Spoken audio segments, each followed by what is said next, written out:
Okay, one of the things that differentiates Telenect from other web event companies, and there are a lot of them out there doing this, is that we take a full-service approach to every event that we do.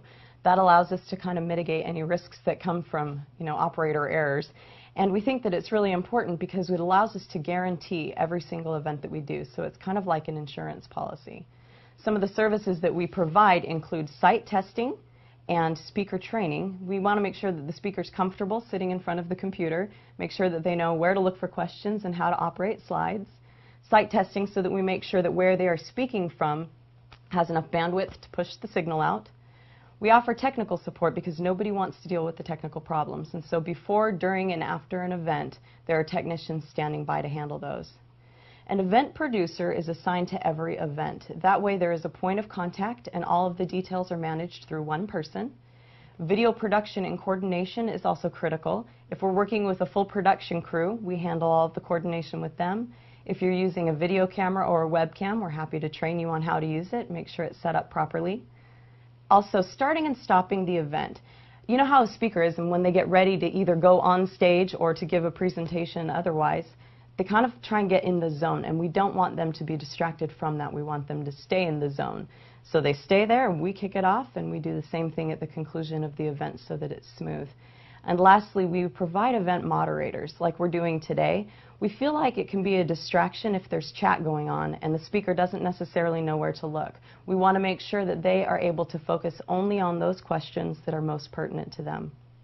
Like we said, a lot of companies out there are doing this, and a lot of them are doing something for cheaper, but we want to emphasize that it is not the same thing that we are doing. To give you a little bit of a price comparison, here are our prices. A standard event is $2,000, a premium event is about $3,500. The difference between the two is that a full production crew is included with the latter, the premium event. With a standard event, it's when somebody's got their own production crew or access to a studio, or even using a webcam or just a simple home video camera.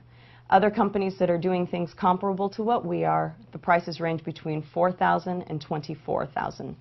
So, it's been all about us for a few minutes. Let's make it all about you, and we're going to move on to the next point.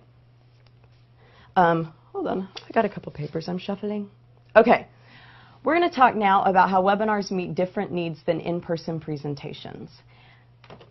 We recognize right now that you are facing new challenges than you've ever faced. We know that many of you have actually been in this business for decades, but changes in travel trends, perhaps the fact that corporate spending on travel has been cut so significantly, that meetings are being canceled and that attendance at those meetings has gone down, perhaps all of those things are starting to really impact your business a little bit.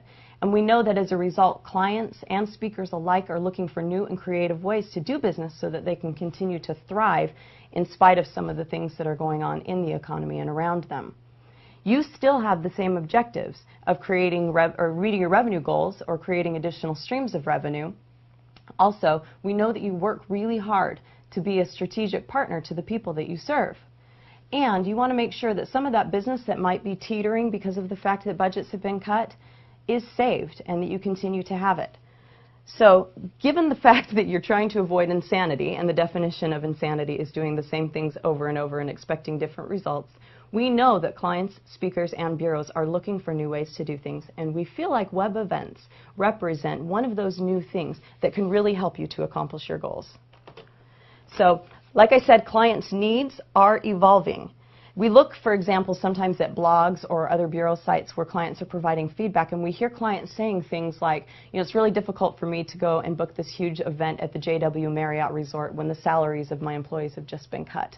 Or, I'm having a difficult time really justifying spending the same amount on a speaker that I've spent in years past, but I want the same caliber of presenter. And they are starting to actually suggest webcasting, telecasting, and other virtual mediums as possibilities to consider for alternatives. Now, a couple of things that they can do through web events that they can't necessarily do through in person are these. They're able to reach a dispersed audience. They can view and review the event, so it's not just a one-off, and that's one of the things that can really help to facilitate change within an organization. It can help them to return or to increase the ROI that they're getting for the investment that they make in a speaker. It gives them access to more speakers than they may have had in the past. For example, you may present to them a list of speakers that they could afford via a web event, and a list of speakers that they could afford in person, and it broadens the range of speakers. It's a very cost-effective and logistically simple alternative for them to consider, and it's eco-friendly. We all want to be a little more green, don't we? So I know that it all sounds pretty when I describe it like that, but I have to admit that, oops, touched my mic. Sorry, guys. Hope that wasn't loud for you. I have to admit that even I used to be a skeptic. I spent several years of my career working and traveling with Dr. Stephen Covey. And it was interesting to me because at a certain point, he started to really harp on the idea of what he called IDL, interactive distance learning. And I would constantly I got a little bit annoyed actually, and I would kind of push back on him saying, Stephen, there is no way that people who could get you live and in person are actually going to pay to have you via a virtual medium. And my gosh, am I eating my words now? It's a little pathetic.